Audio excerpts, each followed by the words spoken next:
Baik, terima kasih. Mungkin kita mulai saja. Sudah pukul 9.00 tepat. Sudah ada 25 peserta. Oke, baik. Bismillahirrahmanirrahim. Assalamualaikum warahmatullahi wabarakatuh. Waalaikumsalam. Pagi Mas Hafiz, pagi semuanya. Pagi, Bapak, Ibu sekalian. Terima kasih atas kehadirannya pada pagi hari ini. Sudah menyempatkan hadir di acara Abjasi Webinar Series. Kali ini kita masuk ke sesi ketiga, yang mana Bapak Ibu jika ingin mereview lagi sesi pertama dan sesi kedua dari Abjasi Webinar Series 2024 ini, silahkan Bapak Ibu sekalian bisa mampir ke YouTube channel kami. Ada di YouTube cari saja Abjasi Indonesia atau Asosiasi Pengguna Jasa Security Indonesia. Di situ kita sudah upload sesi satu dan sesi 2 jika Bapak Ibu ingin mereview kembali. Atau jika Bapak Ibu belum sempat hadir atau bergabung di sesi pertama dan sesi kedua. Nah, mungkin sebelum kita mulai, alangkah baiknya kita berdoa menurut kepercayaan dan agama masing-masing. Berdoa dapat dimulai.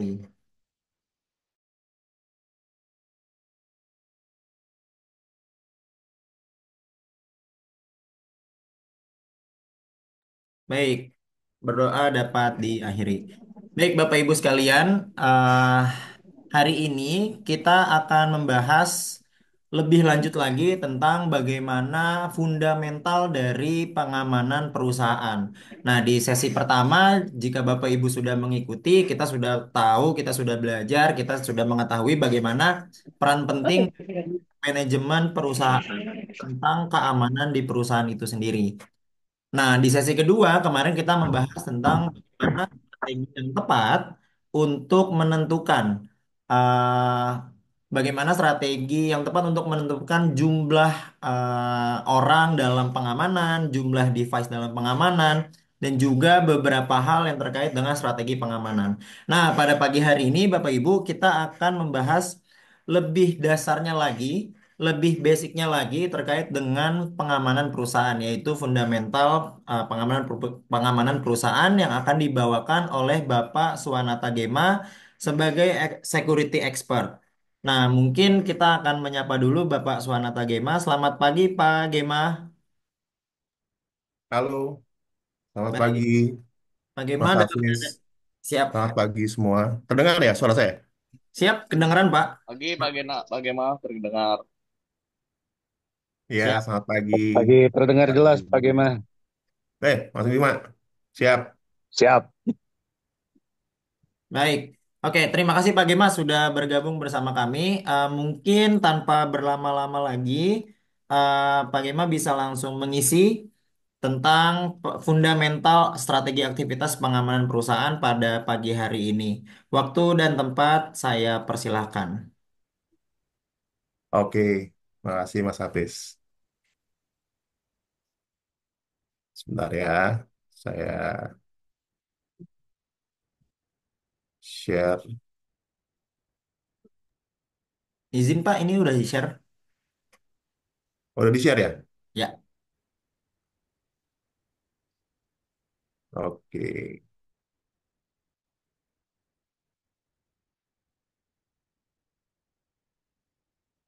Oke, selamat pagi Bapak Ibu. Senang bisa berjumpa dengan Bapak Ibu semua yang melanjutkan dari seri webinar di mana kami dari Apjasi ya, kita semua yang berada di Apjasi ingin membahas tentang security itu menjadi satu hal yang memang harus kita dalami dari hari ke hari. Ya, dari dua yang sebelumnya, mungkin saya akan coba review sedikit ya eh, untuk nextnya, Mas Hafiz. Ya, ini kalau dari peran dan tanggung jawab, pasti berangkatnya dari undang-undang dulu ya, Bapak Ibu ya. Kita tahu bahwa dari dasarnya sendiri kita memakai dari undang-undang kepolisian tentunya yang diturunkan di Perpol, baik untuk pengamanan tempatnya sendiri, Ovitnas, untuk kita private sector yang memang di Ovitnas, atau juga ada yang objek tertentu. Gitu juga untuk pengamanan swakarsa di Perpol eh, nomor 1 nih ya, harusnya sudah berganti ya, direvisi dari nomor 4 ke nomor 1. Dan akhirnya di situ bunyinya adalah tentang industrial security kita sendiri dalam hal ini untuk di private sector itu sendiri. Nah, nextnya, ini kalau kita tahu kemarin secara nextnya Mas,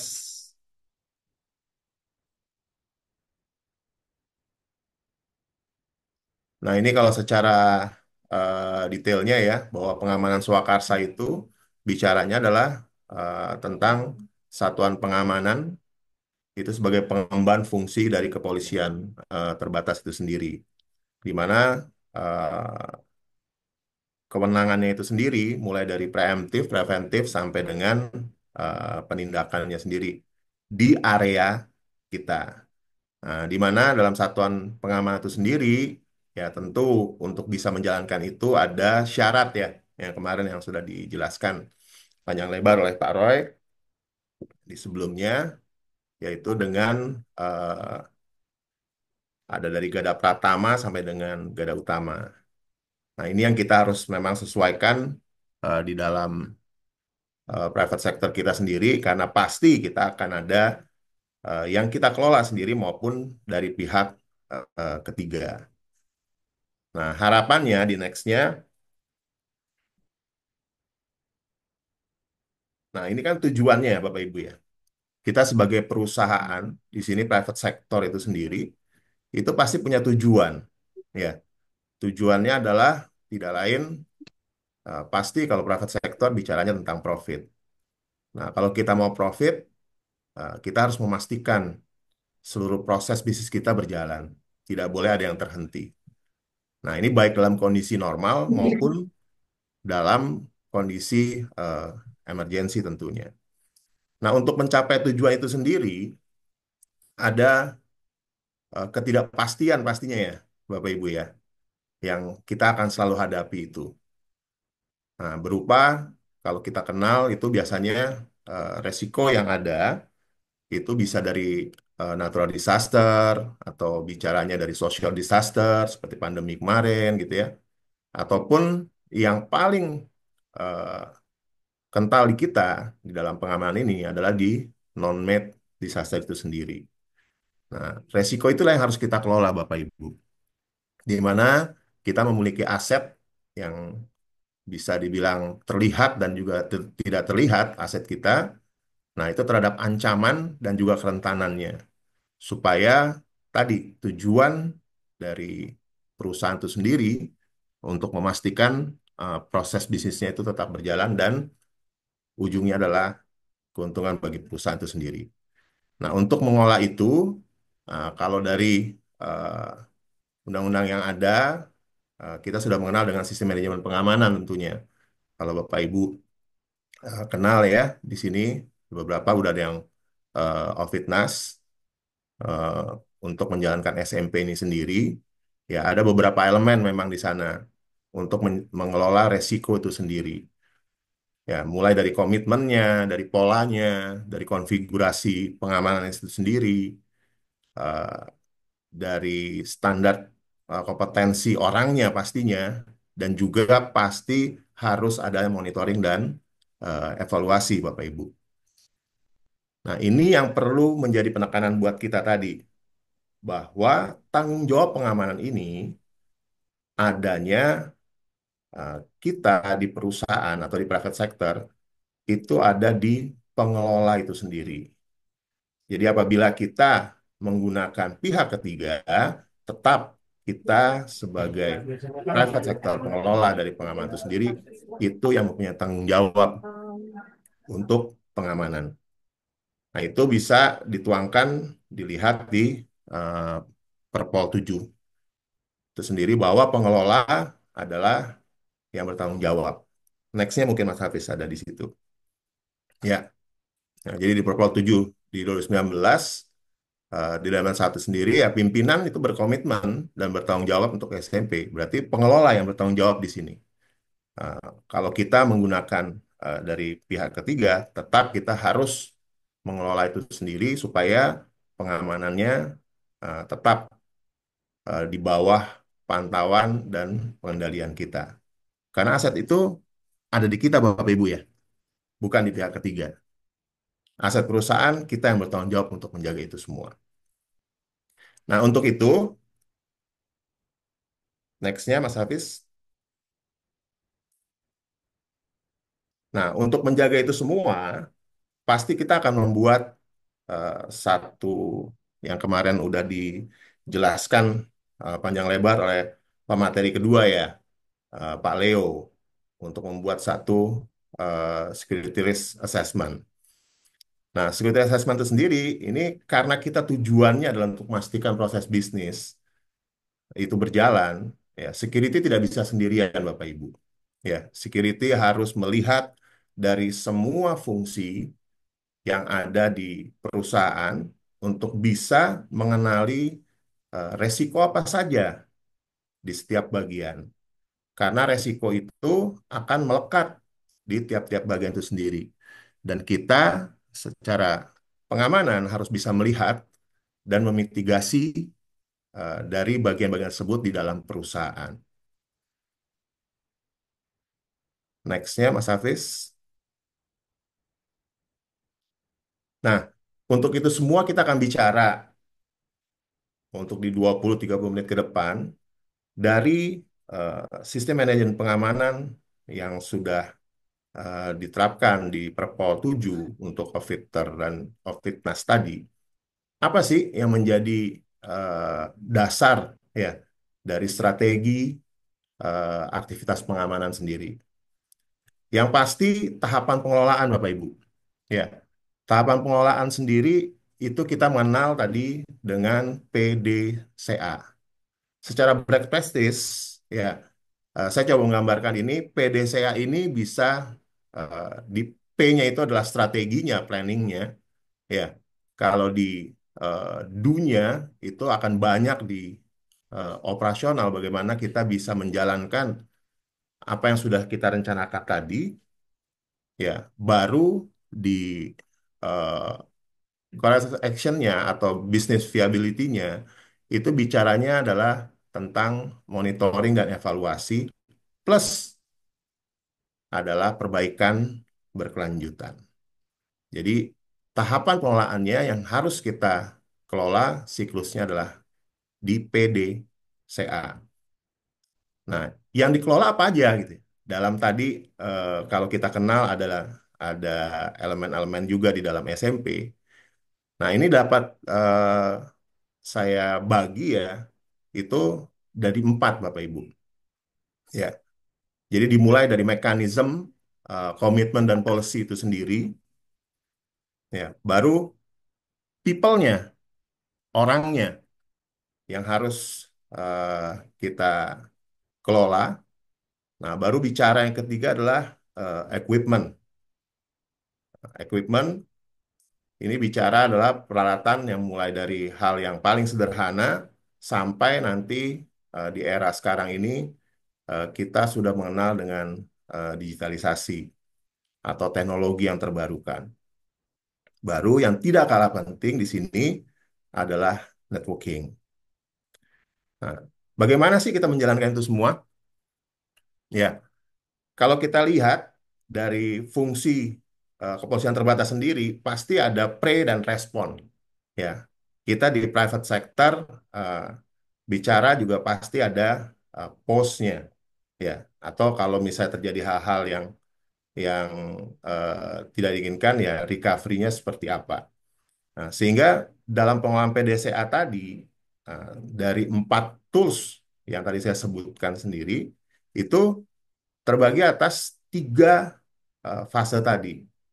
Ya, dari pre-nya sendiri, ya persiapannya seperti apa, preemptif dan preventifnya harus kita pikirkan, baru responnya itu seperti apa, apabila ada kejadian atau eh, objektifnya gitu ya, baru post-nya seperti apa. Jadi setiap rangkaian 4 tools yang kita eh, jalankan dalam pengamanan ini, itu selalu ada 3 fase, yaitu ada pre, respon, dan pos itu sendiri. Ya, lebih lanjut kita akan melihat Bapak Ibu. Di sini dari yang pertama tentang mekanisme, komitmen, dan policy.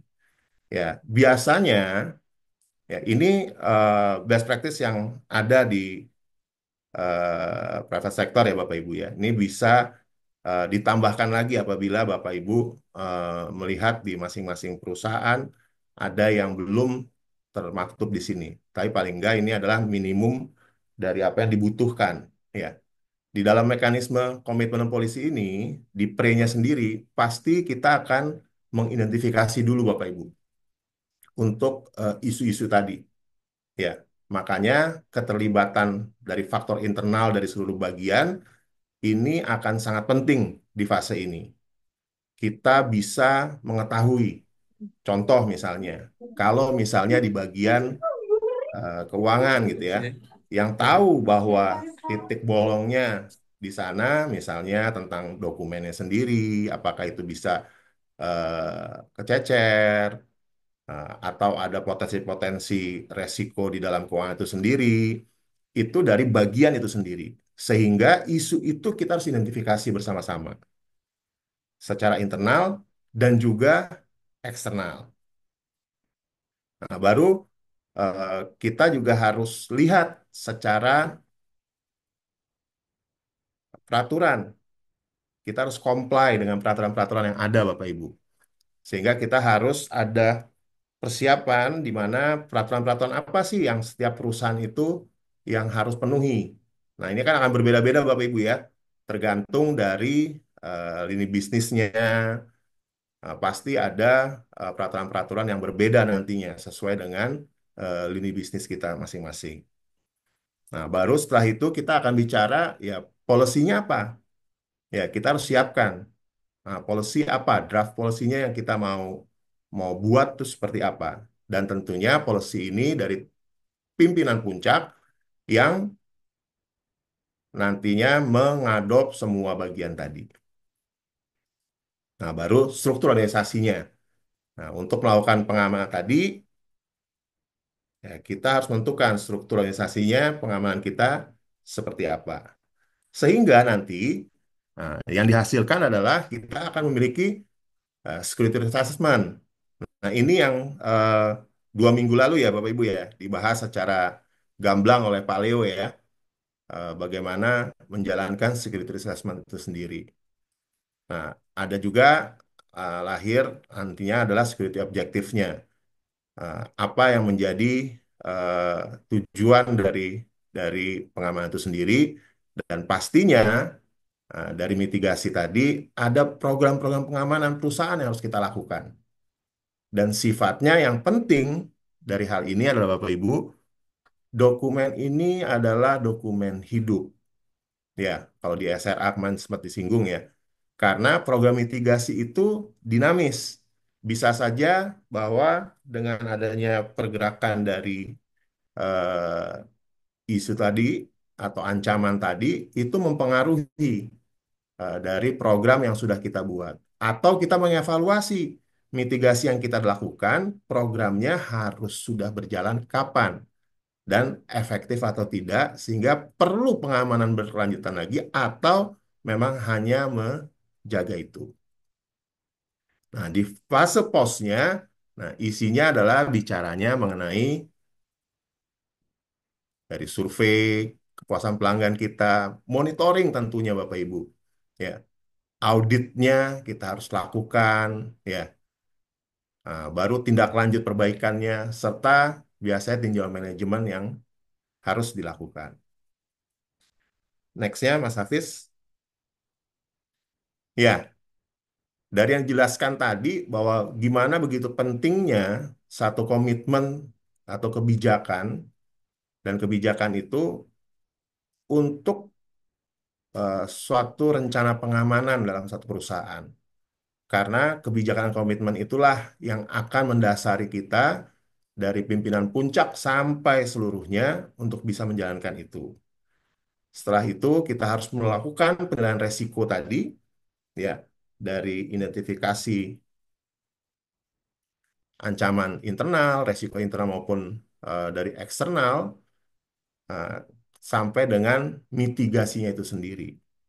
Yang dalam tuangkan bisa dalam prosedur dan juga menjalankan sistem manajemen pengamanan itu sendiri.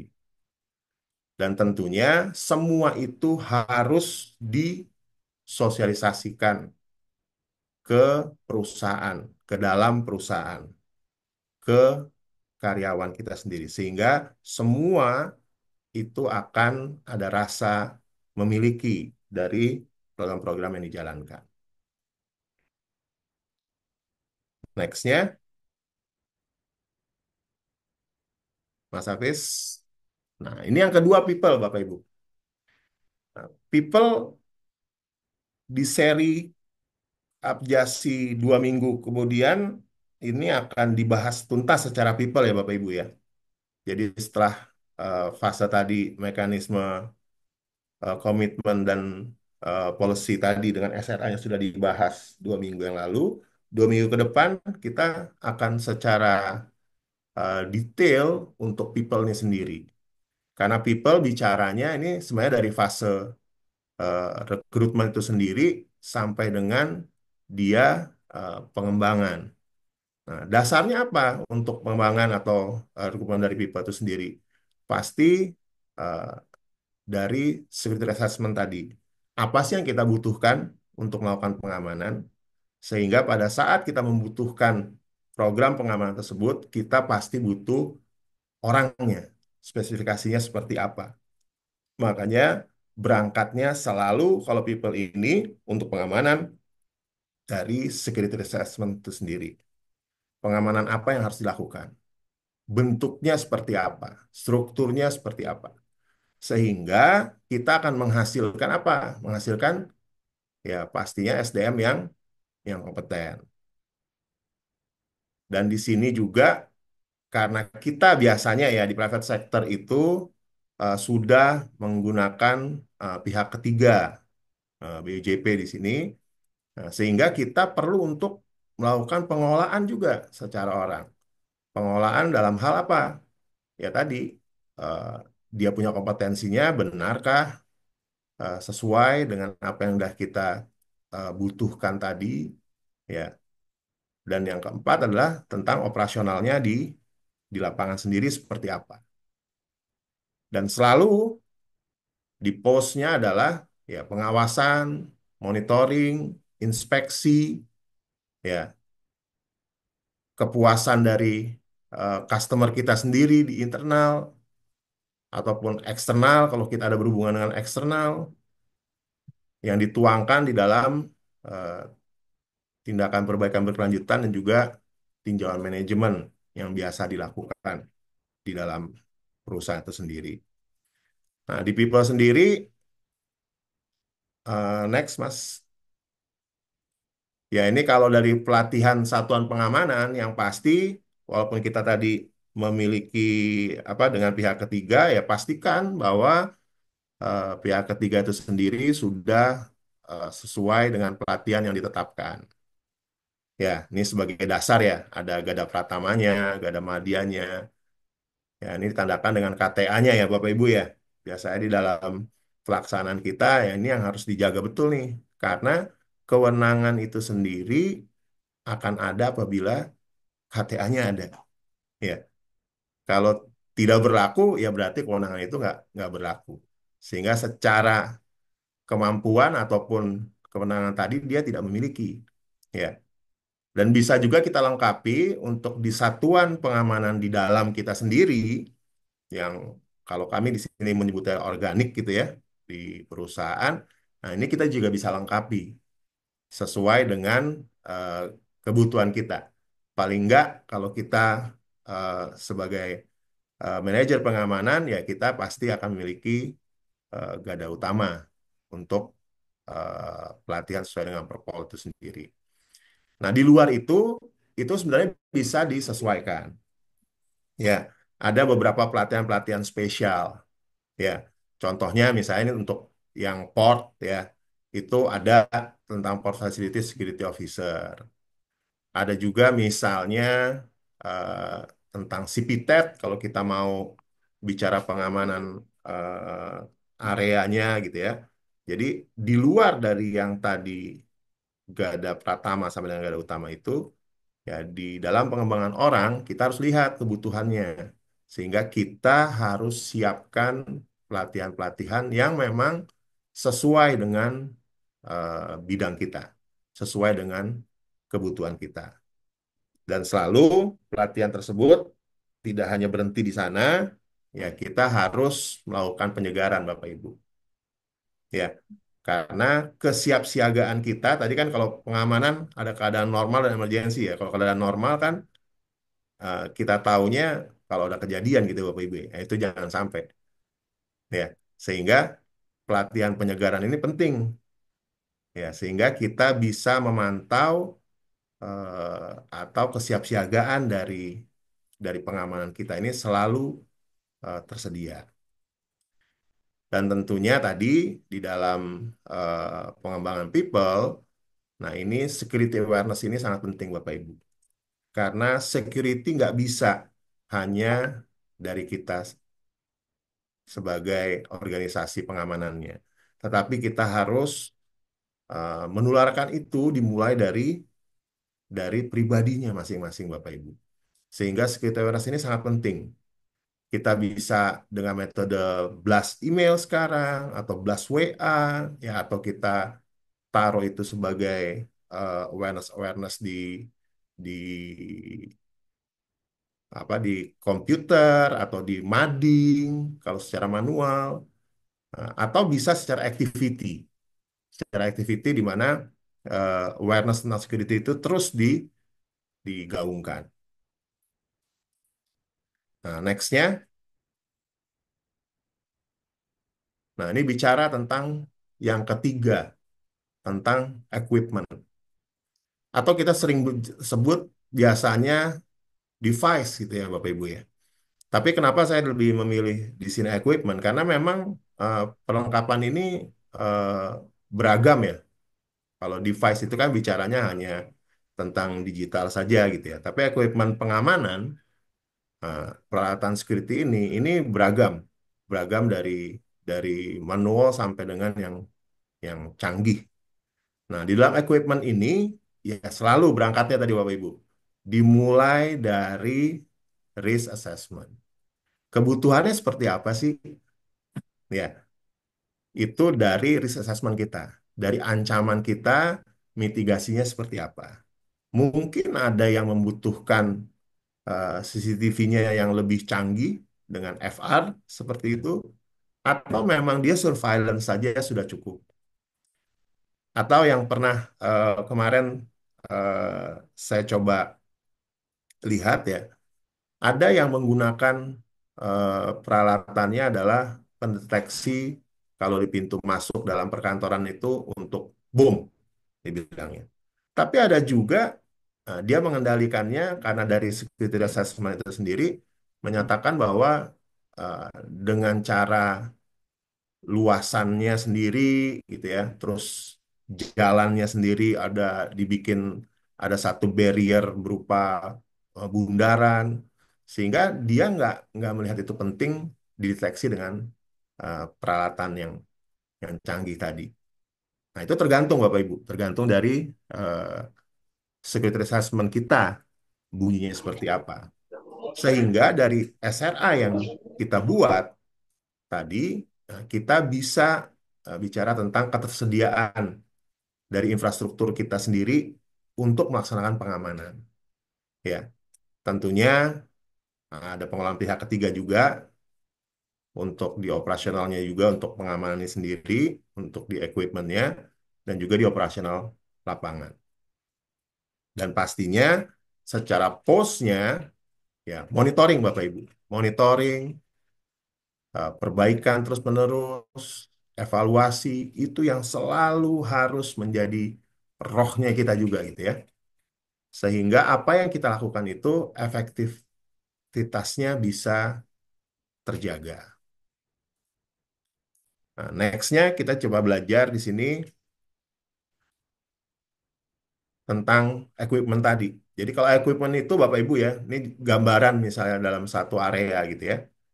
Nah, kita mengenal dalam dalam pencegahan kejahatan kalau dalam peralatan ini ada yang mulai dari deter, detect gitu ya, delay dan deny.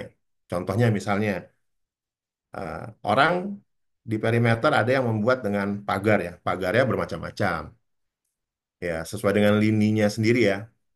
Kalau perkebunan mungkin pagarnya tidak seperti pagar di perkantoran gitu ya. Tapi ada perimeter yang didesain dalam satu area pengamanan.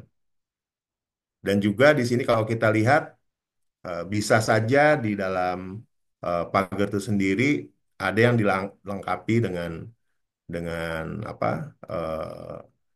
motion gitu ya untuk di pagar itu sendiri. Ada bisa juga dilengkapi dengan surveillance kamera ya. Nah, baru ntar masuk itu sampai dengan adanya akses kontrol itu tergantung dari apa yang menjadi mitigasi dari kita semua. Nah, nextnya di sini, ini cakupannya Bapak Ibu. Jadi equipment ini memang dari manual sampai digital ya.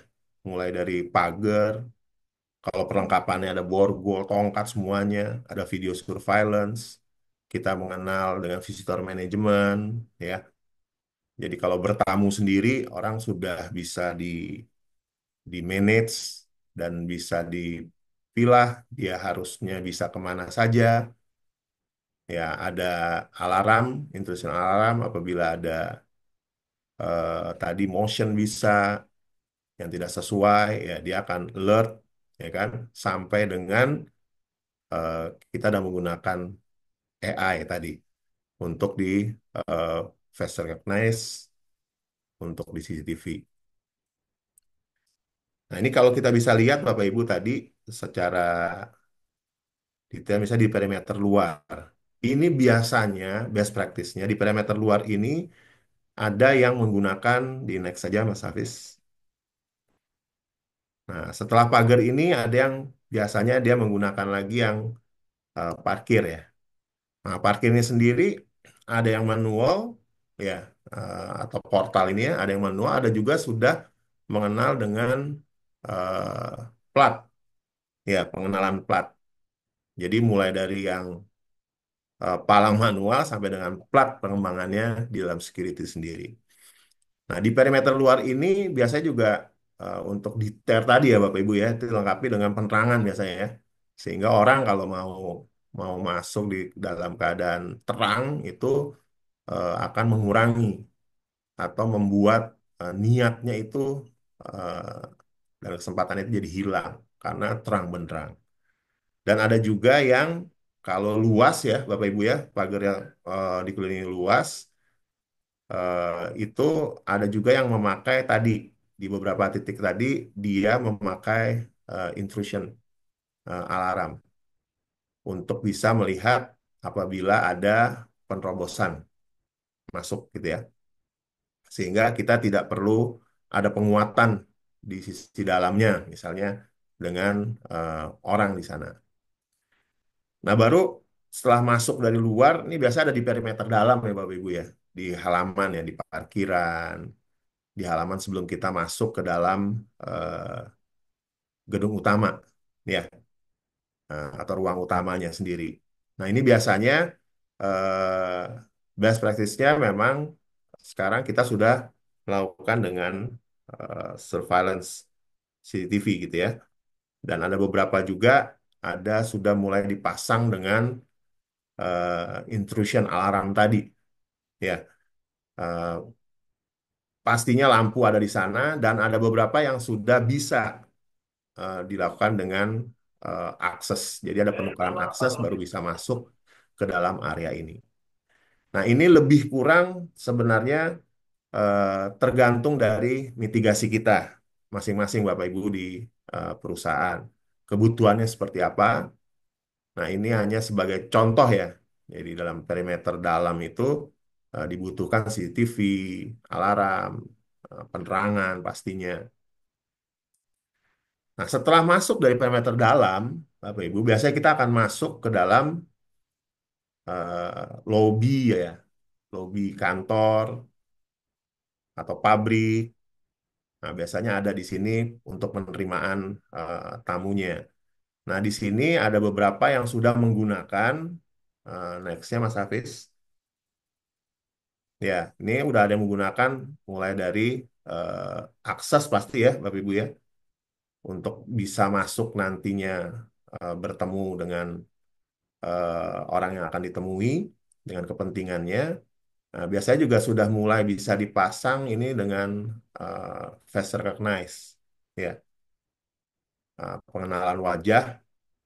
Nah, ini bisa digabungkan juga pengenalan wajah ini dengan akses tentunya ya, dengan akses karena yang saya lihat di bawah perusahaan untuk masuk sendiri setelah kita didaftarkan atau mendaftarkan di visitor manajemen tadi, ya kita mendapatkan akses dan untuk masuk ke sana itu kita menggunakan wajah.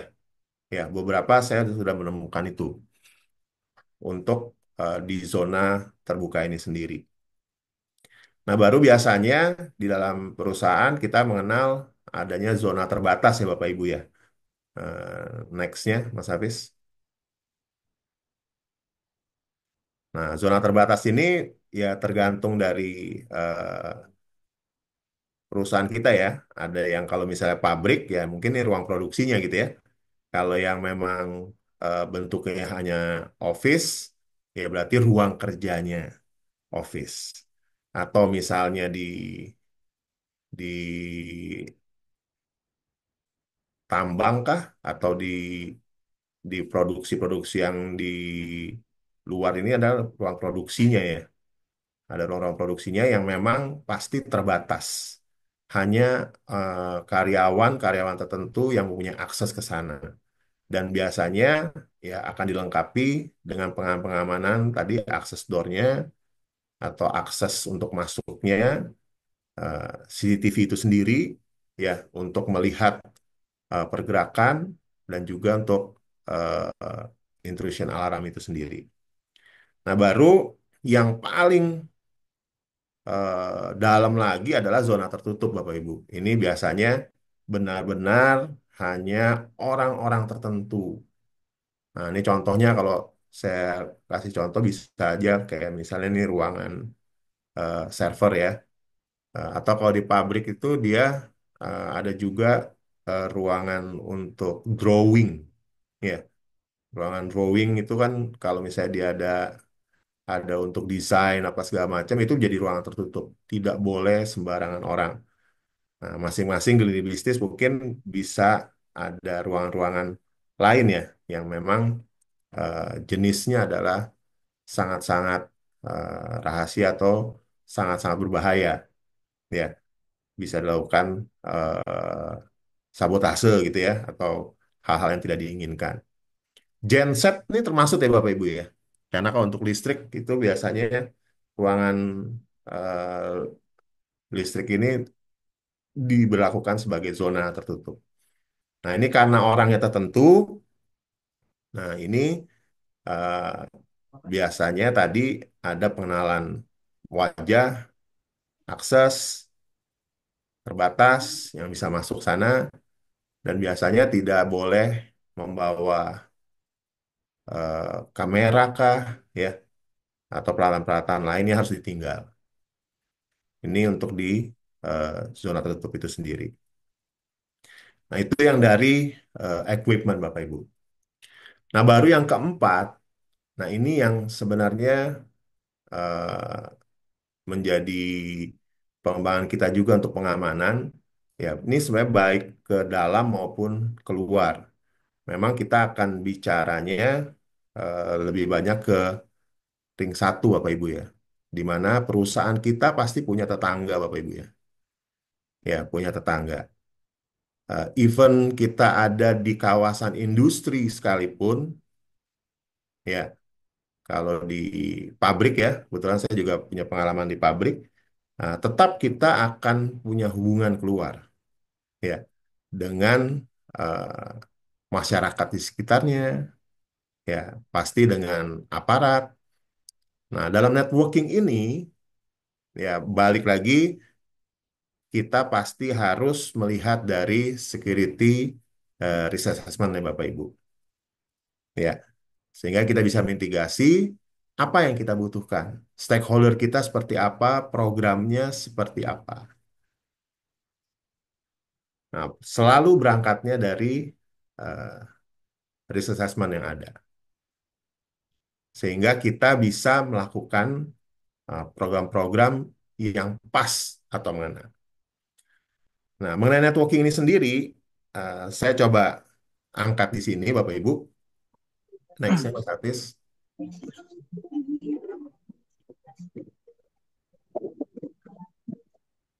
Next-nya, Mas. Ya, tentang community development. Ini menarik nih, Bapak Ibu. Ya, nah di sini eh, apa sih bedanya dengan CSR gitu ya? Ya, bahwa kalau bicara community development ini bicaranya nanti kita ada di ring 1 sampai dengan ring 2. Ya. Dan tujuannya adalah untuk mengamankan, ya, mengamankan eh, kita punya perusahaan, ya, sehingga eh, kita memberdayakan eh, orang sekitar kita juga, tetangga-tetangga kita sendiri, untuk menjadi pengaman kita secara tidak langsung maupun secara langsung gitu ya. Secara tidak langsungnya ya mungkin ada informasi-informasi perkembangan yang mungkin bisa merugikan eh, perusahaan kita, itu kita bisa dapat. Atau kalau langsung ya mereka memang akan menjaga kita apabila ada hal-hal yang tidak diinginkan gitu ya. Mereka langsung bisa merespon itu karena mereka merasa dampaknya kita di sekitar mereka. Nah, kalau social responsibility ini metodenya bisa sama Bapak Ibu yang dipakai untuk program-program CSR tapi khusus buat di ring satunya. Karena kalau bicara CSR biasanya dia eh, skupnya lebih besar. Ya, skupnya lebih besar dan perusahaan ada bicara tentang eh, brand image-nya perusahaan lah. Ada keinginan perusahaan lebih untuk membantu gitu ya, di luar dari jangkauan ring satu ring 2 kita. Nah, bicara ring satu ring 2 next-nya Mas Hafiz.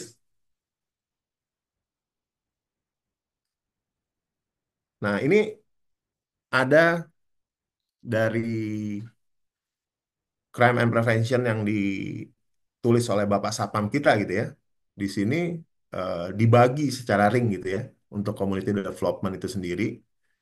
Itu tadi ada di ring 1 sampai dengan ring 2 biasanya. Ya. Nah, ini stakeholder yang biasanya ada ya Bapak Ibu ya. Yang di sebelah kanan ini perusahaan itu biasanya akan berdampingan dengan lurah kah, ada tokoh masyarakat di sana, ya, ada LSM pasti, ada Pemdanya, ya, ada media-media massa sekitar situ, ya kan, atau mitra-mitra kerja kita juga itu sebagai stakeholder. Nah, Komdev ini dia akan bicara di ring satu, ring 2 yang efektifnya, ya, ring satu, ring 2 yang memang menjadi tetangga langsung kita. Ya, sampai dengan biasanya kalau aparatnya itu sampai dengan camat, polsek. Nah, ini yang perlu kita kita jalin Bapak Ibu ya. Nah, programnya seperti apa tadi balik lagi. Ya, pendekatannya seperti apa itu mungkin spesifik ya Bapak Ibu ya. Itu yang bisa dilihat dari mitigasi yang ada. Karena kan tempat di mana kita berada itu pasti punya karakter masing-masing ya. Ada yang mungkin secara keagamaannya yang kuat di sana atau eh, dia mungkin LSM-nya yang kuat ya. Atau memang di sana secara aparatnya yang lebih lebih dominan. Nah, itu yang kita harus harus lihat, dimitigasi, terutama dalam program-program yang ada dalam mitigasi kita. Nah, nextnya, nah ini berdasarkan pengalaman yang ada Bapak Ibu dari sistem manajemen pengamanan ya, yang kita tahu. Nah ini pasti ada kekhususan Bapak Ibu ya, ada kekhususan. Jadi masing-masing lini bisnis itu pasti punya kekhususan. Ya dimulai dari peraturan yang harus dipatuhi itu pasti beda-beda Bapak Ibu ya. Baru dia punya proses bisnisnya pasti beda-beda. Sehingga setiap bisnis itu punya karakter sendiri-sendiri. Nah, pengamanannya sendiri ya harusnya ada secara spesifik. Walaupun pengalaman yang saya coba dapatkan ya, sebenarnya yang akan membuat itu lebih spesifik ya tadi di peraturan Bapak Ibu sama di operasionalnya. Ya, operasionalnya karena tadi masing-masing contoh nih misalnya kayak jalan tol tadi. Jalan tol sama mungkin pabrik gitu ya atau warehouse. Nah, kalau warehouse mungkin dia di sekitar situ aja gitu ya. Ada mungkin sekian hektar gitu ya. Nah, tapi kalau jalan tol ya itu mungkin bisa sepanjang berapa kilo gitu kan. Sehingga metode yang dilakukan pasti akan berbeda ya. Sehingga kita kalau mau melihat secara generiknya bisa, nah kita tuangkan tadi sesuai dengan lini bisnis kita. Ya baliknya lagi nanti ya SRA-nya seperti apa sesuai dengan lini bisnis kita. Ini cuma gambaran aja Bapak Ibu ya. Jadi lini bisnisnya sesuai dengan apa yang kita jalani. Ya ini ada contoh-contoh saja seperti warehouse, dia sendiri apartemen ya. Perumahan itu sendiri tuh ada yang modelnya ke atas, ada yang modelnya ke samping gitu ya, landscape sama high rise itu beda juga Bapak Ibu untuk kita bisa melihat dari pengamanan itu sendiri. Nextnya Mas Hafiz. Nah ini yang nggak kalah penting Bapak Ibu. Ya, setelah kita tadi mencoba dari mekanismenya, dari komitmennya, terus kita masuk people, kita menyiapkan people-nya itu sendiri, ya, mengembangkan orangnya itu sendiri, terus dari equipment-nya itu sendiri, ya, baru network-nya tadi kita coba galang dengan community development yang tadi dijelaskan, ya, untuk menjaga kestabilan itu semua, ya, tadi ada perbaikan terus-menerus. Nah, ini salah satu best practice yang saya dapatkan akan lebih menggairahkan apabila kita secara pengamanan itu membuatkan satu wording, ya, satu wording untuk di masing-masing perusahaan kita sendiri, sehingga ada ada rohnya gitu ya. Yang kalau saya lihat best practice-nya ini akan menggugah insan-insan security akan jauh lebih lebih lebih produktif lagi dalam pengamanan itu sendiri. Ya, butuh sekali untuk tampil dalam satu awarding itu adalah bentuk eh, dari apa yang sudah dilakukan penghargaan itu adalah bentuk bentuk yang bisa diberikan buat pengamanan itu sendiri. Nextnya Mas Hafiz, ya ini nggak kerasa Bapak Ibu ya, udah 30 menit kita bicara. Ya, kalau saya boleh simpulkan, yang pertama, untuk kita memahami fundamental strategi pengamanan itu sendiri, ya kita harus paham dulu, Bapak Ibu, tentang undang-undang itu sendiri. Sehingga kita tahu bahwa undang-undangnya bicaranya seperti apa, sehingga kita bisa comply, dan perusahaan itu berada di mana. Sehingga kita bisa benar-benar, selain comply, kita bisa efektif masuk eh, mendudukan perusahaan itu sesuai dengan undang-undang yang berlaku. Ya, setelah itu kita harus paham pastinya paham peran dan tanggung jawab pengamanan itu oleh perusahaan. Ini yang penting, Bapak Ibu. Walaupun kita menggunakan pihak ketiga sekalipun, tetap tanggung jawab itu ada di kita, di dalam perusahaan. Dalam hal ini, dari pimpinan puncak, biasanya secara struktur dia akan turun, ya, sampai dengan yang membawahi manajer pengamanan itu sendiri. Sehingga kita benar-benar harus tahu itu. Asetnya adalah aset perusahaan. Kita yang punya aset itu. Kita yang harus memastikan bahwa aset itu aman, Bapak Ibu. Nah, baru yang ketiga, nah, untuk bisa menjalankan peran tadi, ya kita harus menerapkan strategi pengamanan tadi, yang pastinya melalui pengendalian PDCA-nya sesuai dengan lini bisnisnya. Ya, kita bisa sharing dalam hal-hal kayak begini, kita bisa ambil, kita bisa lihat sesuai dengan lini bisnis kita, apa yang bisa kita terapkan. Karena contoh tadi Bapak Ibu, contohnya seperti pagar, ya pagar berbeda-beda perimeter itu. Kalau di tambang maupun di kebun dengan yang di office, ya beda penerapannya. Sehingga harus dilihat pengendaliannya tetap harus dengan siklus PDCA-nya berjalan sesuai dengan lini bisnisnya. Baru yang keempat, ya perbaikan terus-menerus, ya improvement dan inovasi. Kita menemukan hal-hal yang baru nantinya pada saat kita melakukan satu perbaikan yang terus-menerus, ya. Dan ditutup dengan tadi penghargaan buat apa yang sudah dilakukan oleh tim kita dalam mengamankan perusahaan. Terakhir dari saya mengucapkan banyak terima kasih, ya.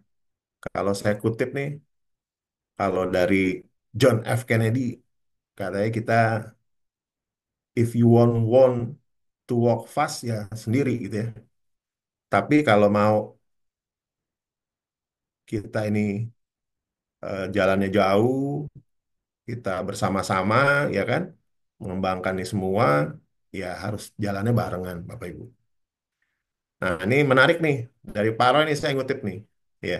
Dibilang keamanan itu adalah peradaban dan ilmu pengetahuan. Ya. Kenapa? Karena kita terus-menerus belajar Bapak Ibu. Karena ancaman itu sendiri dinamis. Ya, dari tahun ke tahun itu pasti ada perubahan itu sendiri. Makasih Bapak Ibu, sharing dari saya mudah-mudahan bisa bermanfaat buat eh, Bapak Ibu semua. Senang bisa berbagi. Terima kasih.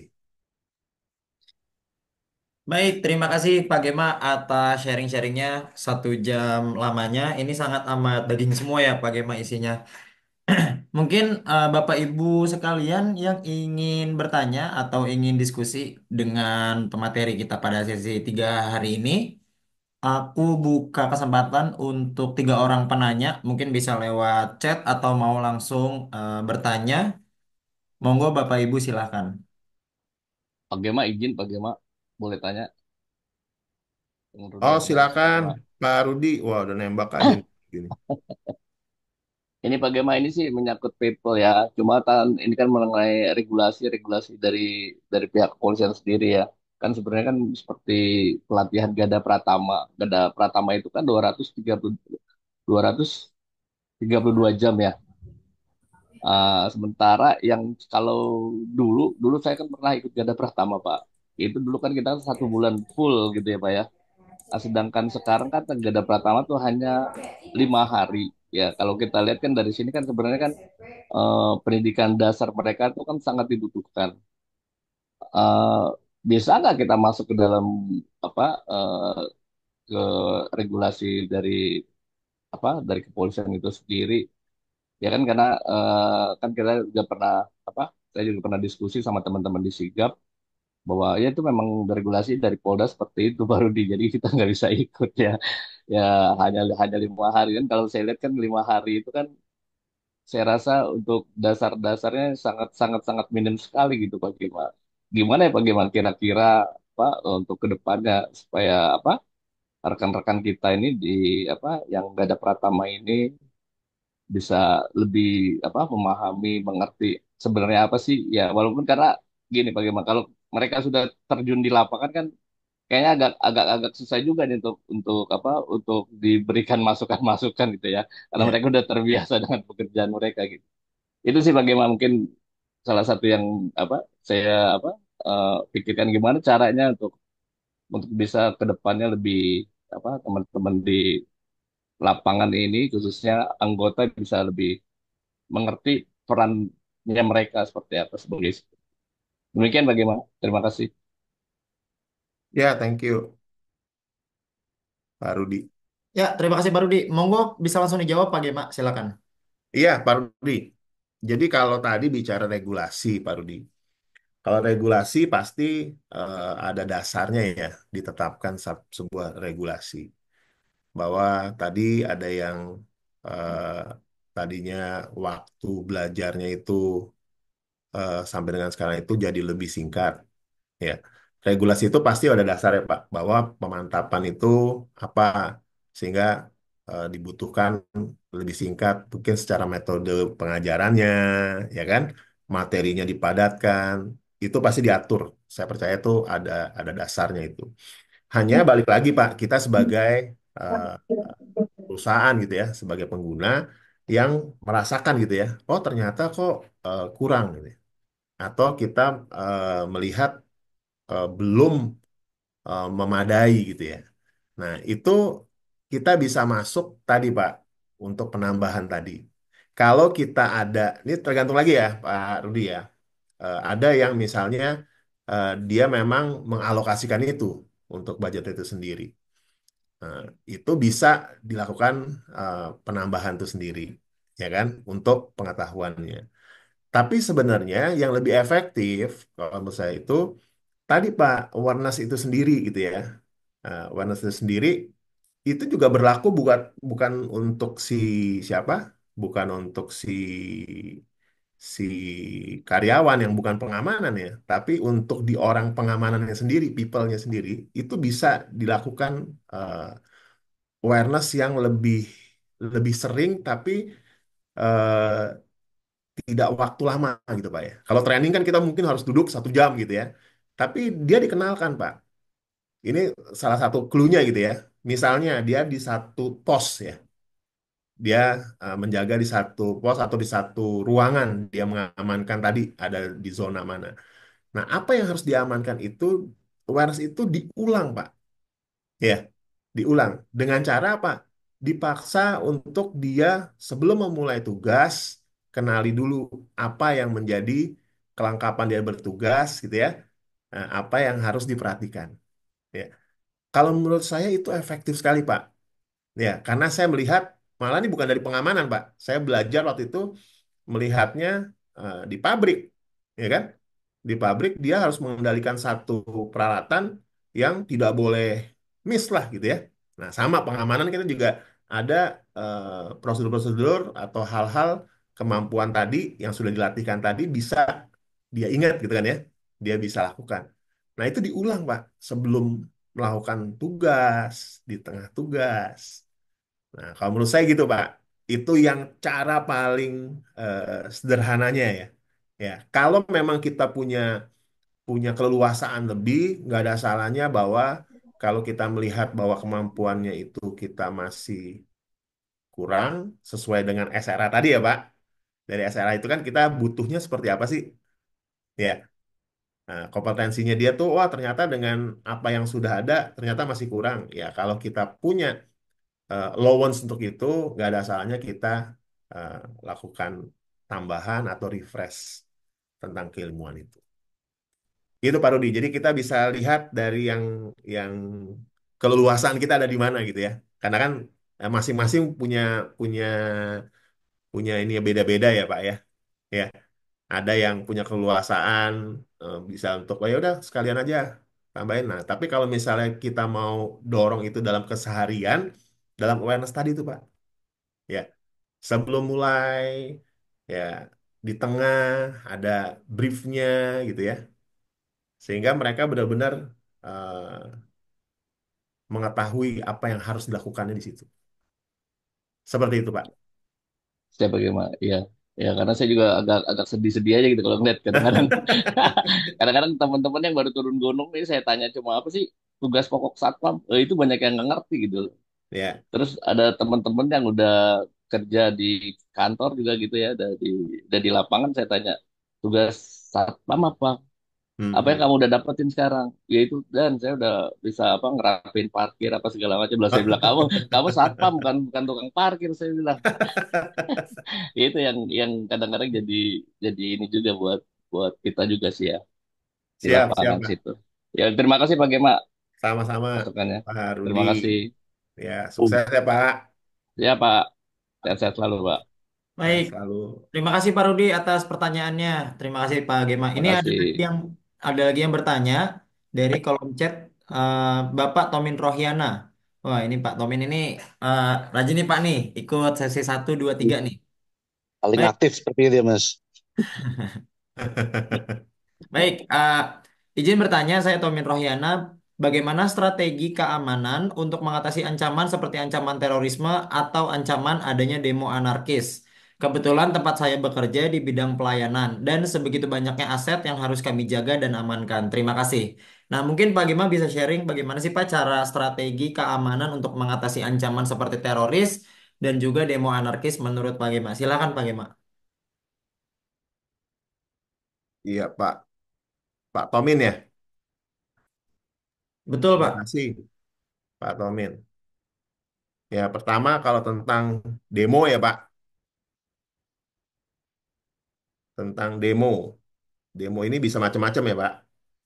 Demo itu bisa dari LSM atau demo buruh itu sendiri.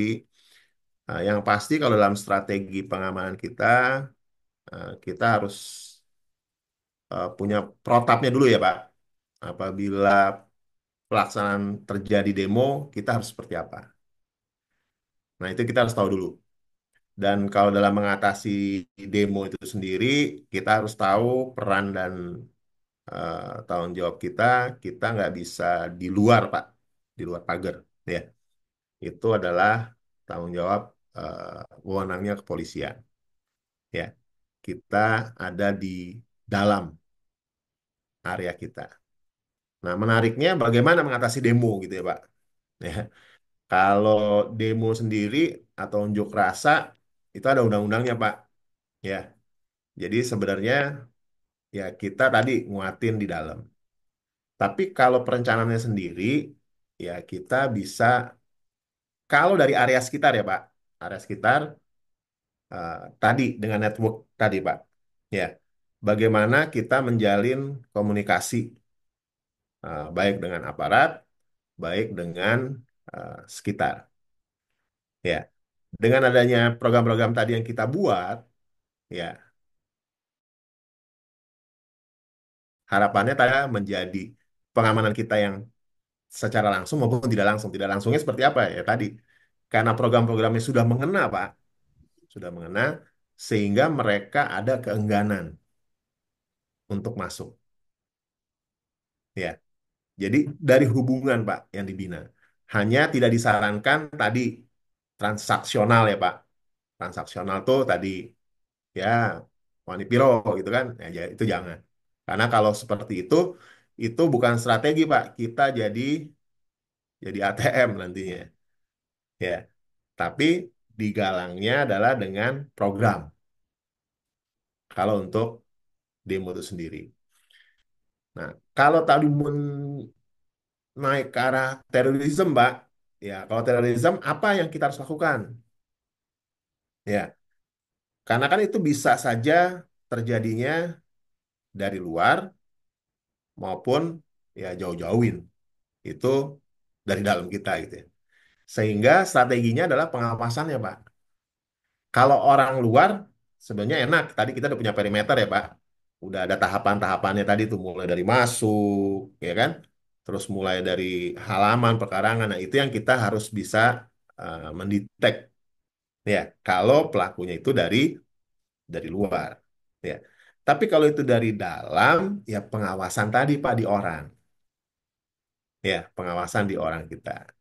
Bagaimana mengawasinya? Yang paling efektif strateginya harus dari orang per orang, Pak. Jadi misalnya kalau dari itu dari atasannya langsung ada coaching counseling ya, dan ada perubahan-perubahan estom gitu ya yang terjadi kan ya.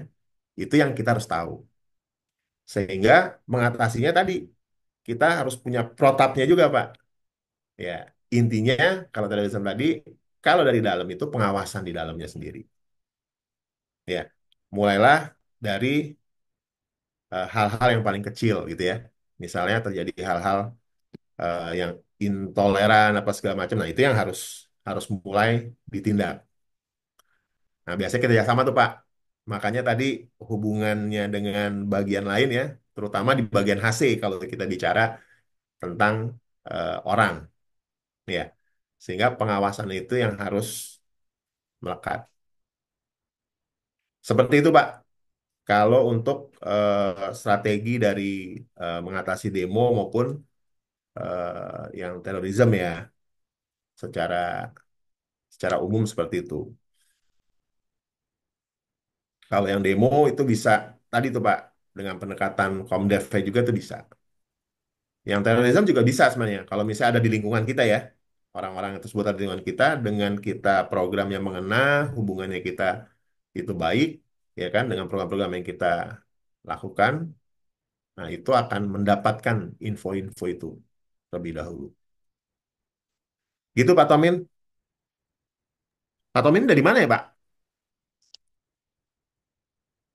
Kalau boleh tahu Pak Tomin. Beliau dari MRT Jakarta, Pak Gema. Oke, wah ini benar ya. Dan Luas sekali tuh. Hah? salah satu leader kami di Stasiun Setiabudi. Oh siap siap, Setia Budi Asra dong. Pak Tomin ya. Salah satu leader terbaik. Amin, amin, amin. Baik, Siap, terima siap. kasih. Siap. Terima kasih Pak Tomin atas pertanyaannya. Ini ada dua pertanyaan lagi Pak Gema. Mungkin ini dua pertanyaan terakhir. Yang pertama dari eh, Ibu Yuliasih.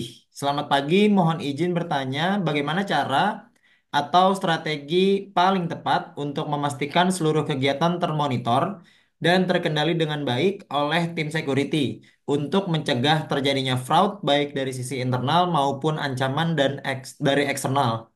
Tempat bekerja, bidang industri, dan lokasi berada di kawasan industri. Nah, mungkin ini ada pertanyaan dari Bu Yuliasi, Pak Gema, yang bertanya tentang bagaimana strategi untuk memastikan seluruh kegiatan termonitor dengan security. Nah, mungkin bisa langsung dijawab Pak Gema, silahkan. Ya, makasih Bu Yuliasi. Salam kenal ya Bu. Ini berangkat dari yang tadi Bu. Jadi pertama, dalam memitigasinya itu sendiri, itu harus secara bersama. Supaya resiko itu dimiliki dan diketahui oleh setiap orang atau setiap bagian. Awalnya itu dulu Bu. Karena kalau dari kita sendiri hanya yang melakukan mitigasi tersebut, orang lain juga tidak merasa terlibat dan resiko itu tidak timbul dari bagiannya itu sendiri. Contoh misalnya fraud ya Bu. Kalau di setiap bagian itu kan yang mengenal bisa fraud itu dari bagian itu sendiri ya. Kalau kita mungkin secara general gitu ya, kalau dari security-nya sendiri. Nah, itu yang perlu kita lakukan.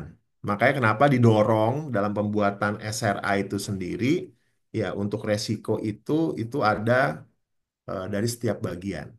Ya, nah, best practice yang pernah saya dapatkan itu, jadi dalam satu perusahaan itu ada yang namanya Security Risk Library.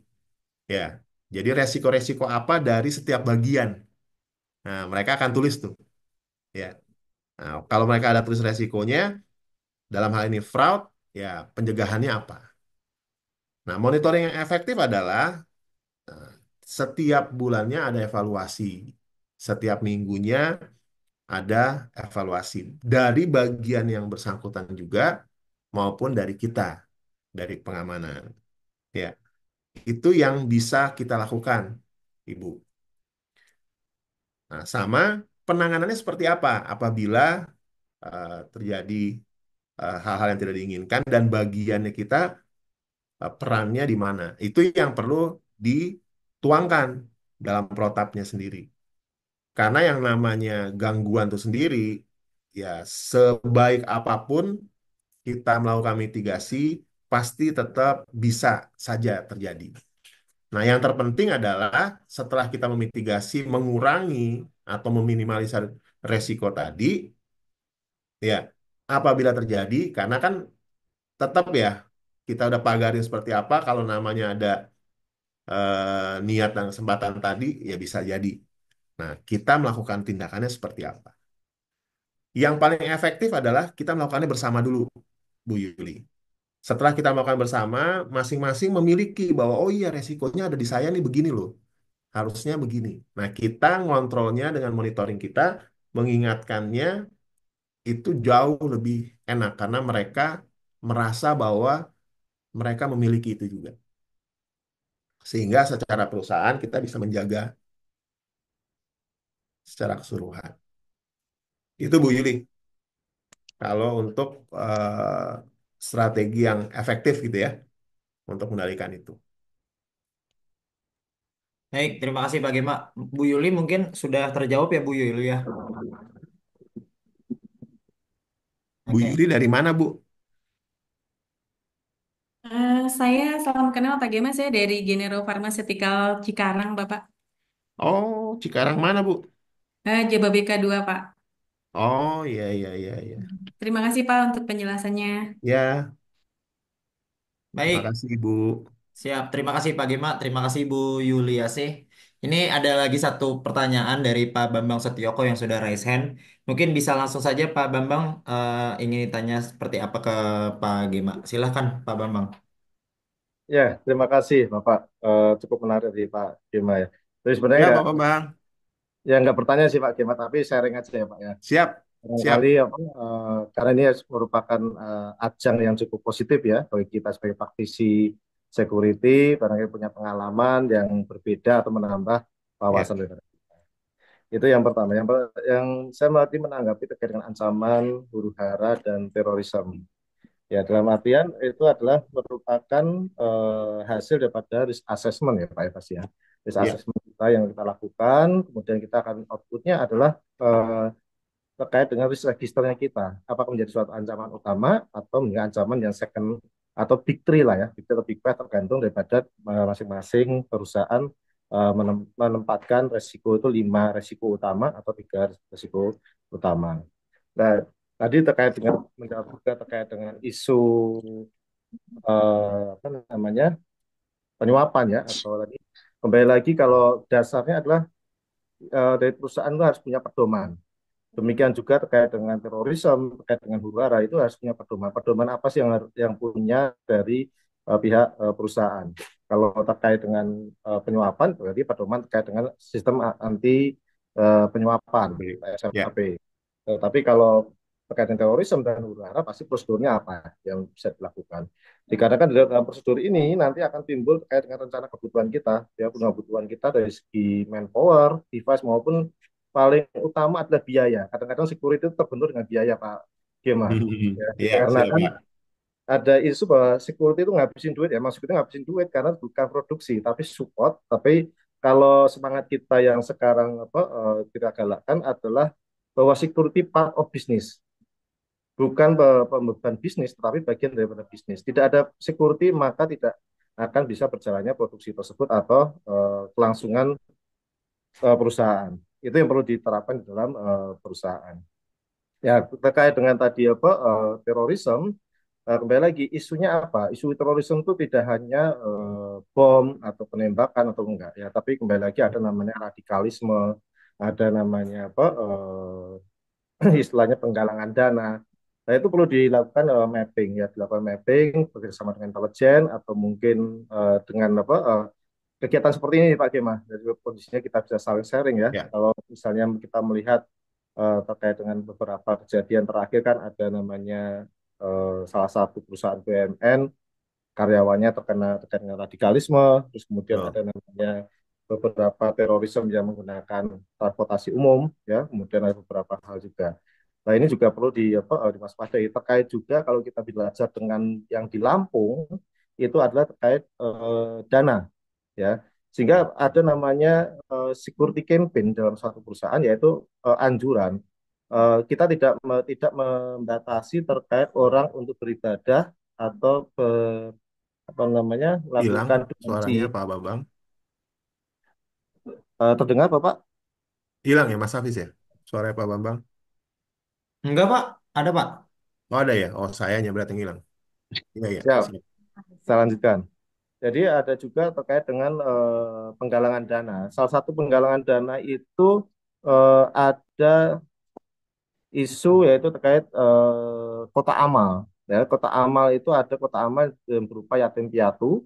Itu juga jumlah cukup plural ya, yaitu sekitar 40.000 kota amal dan nilainya dari kota amal itu hampir bukan ratusan juta tapi sudah bahkan miliaran juta, miliaran rupiah.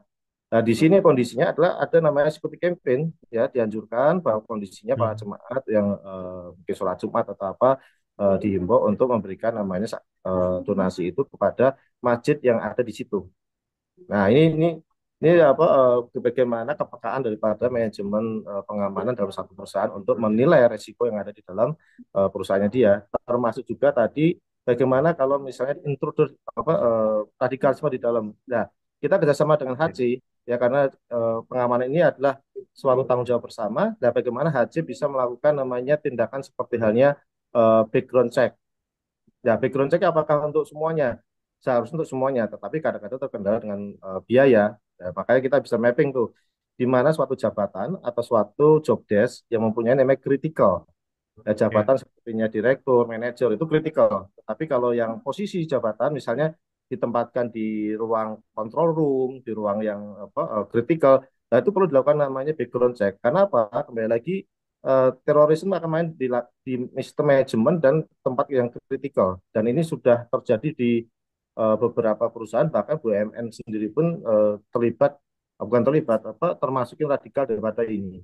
Nah ini kembali lagi apa yang dibutuhkan ya, dari departemen pengamanan atau manajemen pengamanan itu mempunyai eh, klasifikasi, yaitu bagaimana mereka bisa melakukan profiling. Nah, Ya. ini nanti akan rencana kebutuhannya apa pelatihan ini, pelatihan ini, pelatihan ini. Jadi secara manajemen terus preventifnya itu terstruktur, lalu preventif dan penegakan hukum. Itu sih Pak Gema yang mungkin bisa kami sharing. Tapi alhamdulillah ada forum ini sehingga kita bisa memperkaya diri Pak Gema. Terima kasih. Siap Pak Bambang. Makasih Pak Bambang. Masukan tambahannya luar biasa Pak. Ya, untuk kita sama-sama bisa bergandeng tangan ya sebagai security praktisi untuk bisa memperkaya keilmuan kita ya Pak. Thank you Pak Bambang. Baik, terima kasih Pak Bambang atas sharing-sharing yang bermanfaatnya. Sangat menambah keilmuan tentang security untuk ke depannya. Nah, mungkin terakhir ini ada dari Bapak Bima. Mungkin ingin sharing atau ingin bertanya ya Pak Bima. Silakan langsung Pak Bima. Siap, izin Mas Hafiz, izin Pak Ya, Gema Mas dengan. Bima. Jadi mungkin ini Pak sedikit sharing aja ya. Jadi Ya. dari penanya pertama Pak Agus, kemudian Pak Tomin, Ibu Yuli, dan terakhir Pak Bambang.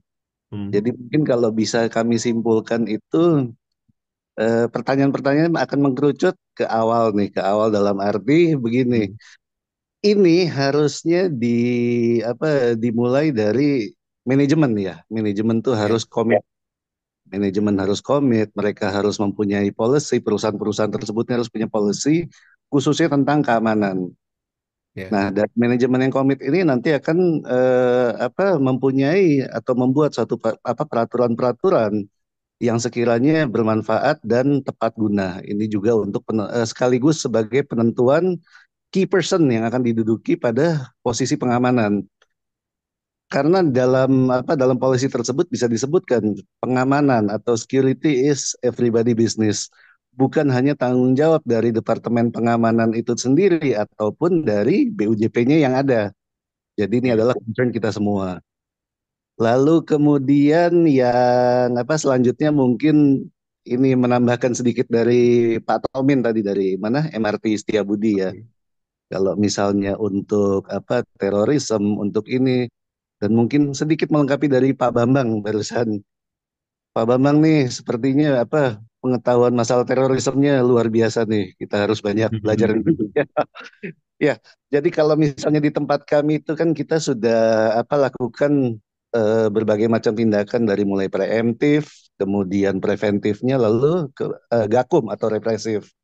Ya, Preemptif itu eh, kita dengan melakukan apa namanya ya policy tadi, membuat satu policy, membuat satu SOP, instruksi kerja, post order segala macam.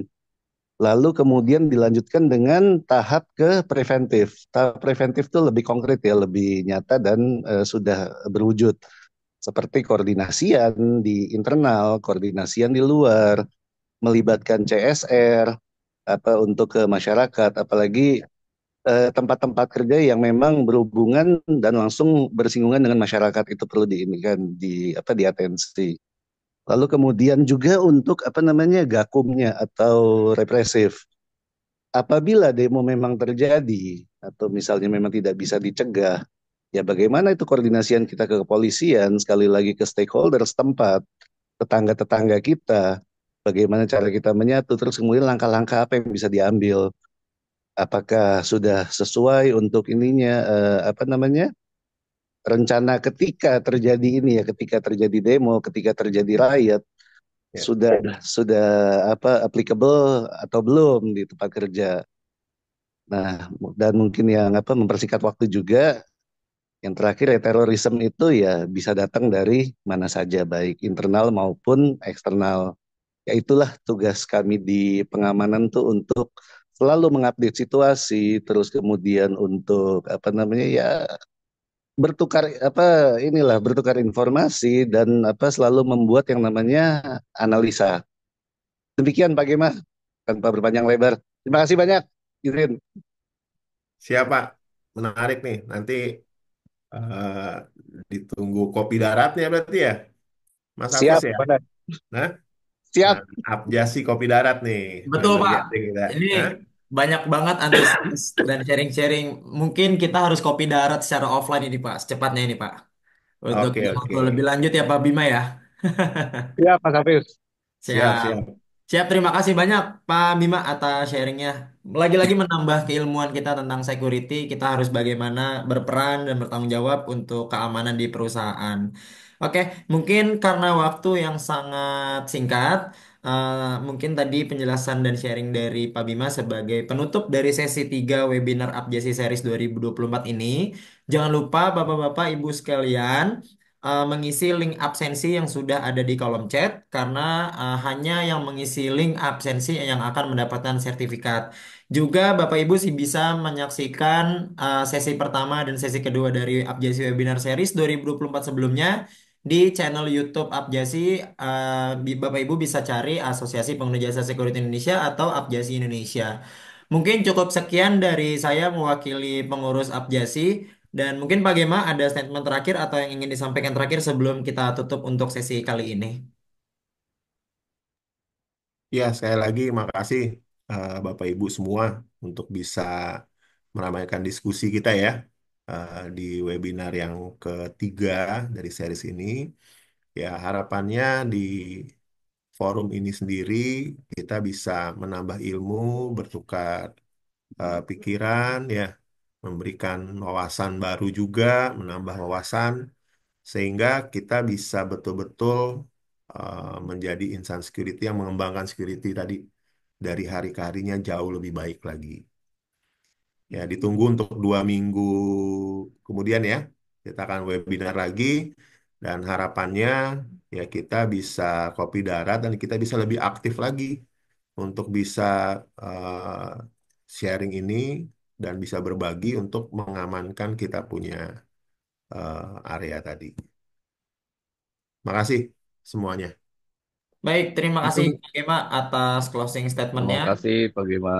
Sekali lagi diingatkan Thank Bapak you, Ibu, thank you. silakan Makasih Pak. isi link absensi dan kita bisa berinteraksi lebih di Abjasi Sharing Group jika ada informasi-informasi atau sharing-sharing yang ingin disampaikan oleh Bapak Ibu.